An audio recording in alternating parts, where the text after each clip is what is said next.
அஸ்ஸலாமு அலைக்கும் வரஹ்மத்துல்லாஹி வபரகாத்துஹு. பொதுவாக ஒரு புது இடத்திற்கு நாம் செல்வோமேயாமல் முதலிலே நாம் உணர்வது அந்த இடத்தினுடைய தட்பவெட்ப நிலையை, சீதோசன நிலையை. கணியத்திற்குரியவர்களே, சோனத்தில் நாம் நுழைகின்ற பொழுதே முதலிலே நாம் உணர்வது சொர்க்கத்துடைய அந்த சீதோஷன தட்பவெட்ப நிலையை. சொர்க்கத்துடைய தட்பவெட்ப நிலை எப்படி இருக்கும்?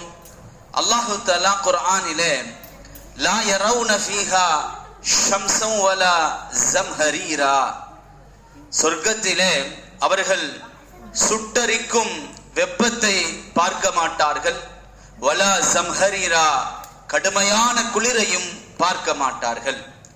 ஆம், நிச்சயமாக சொர்க்கத்திலே கடுமையான வெப்பமும் இருக்காது, கடுமையான குளிரும் இருக்காது. அதற்கு இடைப்பட்ட எல்லோரும் விரும்புகின்ற அந்த குளிர்ச்சி அனைவருக்கும் சொர்க்கத்திலே கிடைக்க செய்யும் என்பதுதான் அந்த குர்ஆனுடைய பொருளாகும். கணியத்திற்குரியவர்களே, இப்னு அப்பாஸ் ரலியல்லாஹு தஆலா அன்ஹு அவர்கள் ஸம்ஹரீரா என்பதற்கு சில சமயங்களிலே சந்திரன் என்பதாகவும் பொருள் வைக்கலாம். அந்த அடிப்படையில சூரியனும் இருக்காது, சந்திரனும் இருக்காது என்று சொன்னால் சொர்க்கத்திலே இரவும் இருக்காது, பகலும் இருக்காது என்பது பொருள். அப்படியானால் சூரியன் உதயமாவதற்கு முன்னால் சுபுகுக்கு பிறகுள்ள அந்த நேரத்து வெளிச்சத்தை போன்று எப்பொழுதும் சொர்க்கத்திலே வெளிச்சம் இருந்து கொண்டே இருக்கும், குளுமை இருந்து கொண்டே இருக்கும். கண்ணியத்திற்குரியவர்களே, லா யரவுன ஃபீஹா ஷம்ஸா, சொர்க்கத்திலே சூரியனை அவர்கள் பார்க்க மாட்டார்கள் என்று அல்லாஹ் சொல்லுவதின் மூலமாக சொர்க்கத்திலே சூரியன் இருக்காது என்றாலும் வெளிச்சம் என்பது இருந்து கொண்டே இருக்கும். சூரியன் இல்லாமல் எப்படி வெளிச்சம் கிடைக்கும்? அது அல்லாஹ்வுக்கு மட்டுமே தெரிந்த ரகசியம். ஆக மொத்தம் சொர்க்கத்திலே மிதமான ஒரு குளிர்ச்சியான ஒரு சூழ்நிலை நிலவும் என்பது நமக்கு இந்த ஆயத்தின் மூலமாக தெரிகிறது. சொர்க்கத்திலே மிதமான காற்றும் வீசும்.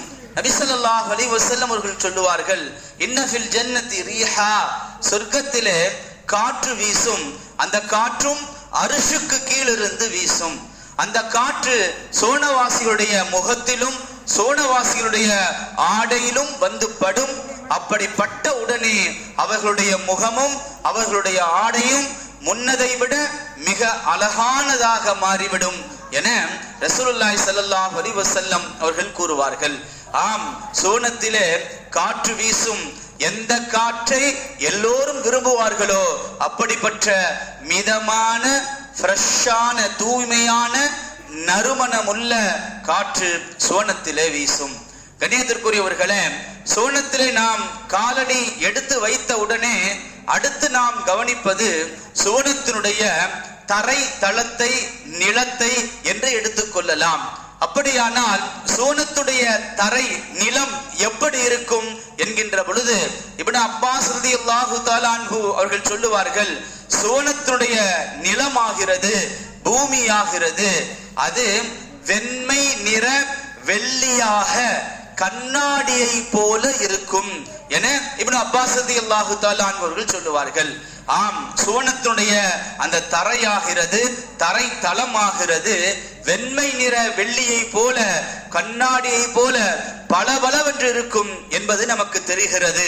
இன்று நம்முடைய வீடுகளிலே அந்த தரை தளத்தை பளபளப்பாக்குவதற்காக வேண்டி டைல்ஸ்களை, மார்பிள்களை, அதிலும் குறிப்பாக ராஜஸ்தானிலிருந்து வரவழைக்கப்பட்ட மார்பிள்களை எல்லாம் நாம் பயன்படுத்துகிறோம். அதையெல்லாம் தாண்டி மிக பளபளப்பான, கற்பனைக்கே எட்டாத பளிங்கு போன்ற தரைகள் சொர்க்கத்திலே இருக்கும். சொர்க்கத்தினுடைய மண் பற்றியும் பேசப்படுகிறது. ஆம், சில நாடுகளிலே, சில கடற்கரைகளிலே இருக்கக்கூடிய மணல்கள் வெண்மையானதாக, பார்ப்பதற்கே ரம்மியமாக இருக்கின்ற காட்சிகளை உலகத்திலே நாம் பார்க்கின்றோம். ரசூலுல்லாஹி ஸல்லல்லாஹு அலைஹி வஸல்லம் அவர்களிடத்திலே இப்னு ஸையாத் என்பவன் சொர்க்கத்துடைய மண்ணை பற்றியும் அதனுடைய தன்மையை பற்றியும் கேட்கிறான். முஸ்லிமிலே இந்த ஹதீஸ் பதிவு செய்யப்பட்டிருக்கிறது. ரசூலுல்லாஹி ஸல்லல்லாஹு அலைஹி வஸல்லம் அவர்கள் சொல்லுவார்கள், சொர்க்கத்தினுடைய மண்ணாகிறது தையிபத்துன், அது பரிசுத்தமானதாக இருக்கும். சொர்க்கத்துடைய மண்ணாகிறது வெண்மையானதாக இருக்கும். சொர்க்கத்துடைய மண்ணாகிறது கஸ்தூரியாக இருக்கும். இந்த ஹதீஸின் மூலமாக சொர்க்கத்துடைய மண் வெண்மையானதாக இருக்கும், சுத்தமானதாக இருக்கும். எந்த விதமான தூசுகளும் அவர்களிடத்திலே இருக்காது. அது மட்டுமல்ல, சொர்க்கத்துடைய மண் மனமானதாகவும் இருக்கும் என்பது நமக்கு தெரிகிறது. நான் சொர்க்கத்திலே நுழைந்தேன், அதனுடைய துராபுகா மண்ணாகிறது அல் மிஸ்க், நறுமணம் உள்ளதாக இருந்தது என ரசூலுல்லாஹி ஸல்லல்லாஹு அலைஹி வஸல்லம் அவர்கள் கூறுவார்கள். கண்ணியத்திற்குரியவர்களே, சொர்க்கத்துடைய கல் மரகதங்களாக இருக்கும், பவளங்களாக இருக்கும். நபிகளார் சொல்லுவார்கள், சொர்க்கத்துடைய சிறு சிறு கற்களாகிறது யாக்கூத் வல்லுலு வல் யாக்கூத், மரகதங்களும் பவளங்களுமாக இருக்கும். சொர்க்கத்திலே கல்லுகள் இருக்கும், ஆனால் அவைகள் மரகதங்களும் பவளங்களும் முத்துக்களுமாக இருக்கும். சொர்க்கத்திலே செங்கலும் இருக்கும். ரசூலுல்லாஹி ஸல்லல்லாஹு அலைஹி வஸல்லம் அவர்கள் சொல்லுவார்கள், சுவனத்து செங்கலாகிறது ஒரு செங்கல் தங்கமாகவும் ஒரு செங்கல் வெள்ளியாகவும் இருக்கும். அப்படி சுவனத்துடைய தங்கத்தையும் வெள்ளியையும் வைத்து கட்டுகின்ற பொழுது இடையிலே சேர்க்கின்ற சுண்ணாம்பாகிறது கஸ்தூரியாக இருக்கும் என ரசூலுல்லாஹி ஸல்லல்லாஹு அலைஹி வஸல்லம் அவர்கள் கூறுவார்கள். கண்ணியத்திற்குரியவர்களே, சொர்க்கத்துடைய கல்லும் மண்ணும் சொர்க்கத்தினுடைய செங்கலும் ஆக உயர்ந்த தரத்திலே இருக்கிறது என்றால், அதை வைத்து கட்டப்பட்ட மாளிகைகளும் அரண்மனைகளும் எப்படி இருக்கும் என்பதை இன்ஷா அல்லாஹ் நாளை பார்ப்போம். இன்றைய திக்ருக்கு சென்று விடுவோம். இன்றைய திக்ரும் சுவனத்து மண்ணை அடிப்படையாக கொண்டதுதான். இப்னு மஸ்ஊத் ரலியல்லாஹு தஆலா அன்ஹு அவர்கள் சொல்லுவார்கள், ரசூலுல்லாஹி ஸல்லல்லாஹு அலைஹி வஸல்லம் அவர்கள் திருமதியிலே இந்த ஹதீஸ் பதிவு செய்யப்பட்டிருக்கிறது. மிஅராஜுக்கு நான் சென்ற பொழுது, ரசூலுல்லாஹி ஸல்லல்லாஹு அலைஹி வஸல்லம் கூறுவார்கள், மிஅராஜுக்கு நான் சென்ற பொழுது நபி இப்ராஹிம் அலைஹிஸ்ஸலாம் அவர்களை கடந்து சென்றேன். அப்பொழுது இப்ராஹிம் அலைஹிஸ்ஸலாம் அவர்கள் ஜிப்ரீல் அலைஹிஸ்ஸலாம் அவரிடத்திலே, ஜிப்ரீலே யார் இது என்று கேட்டார்கள். முஹம்மது என்று அவர்கள் பதிலளித்தார்கள்.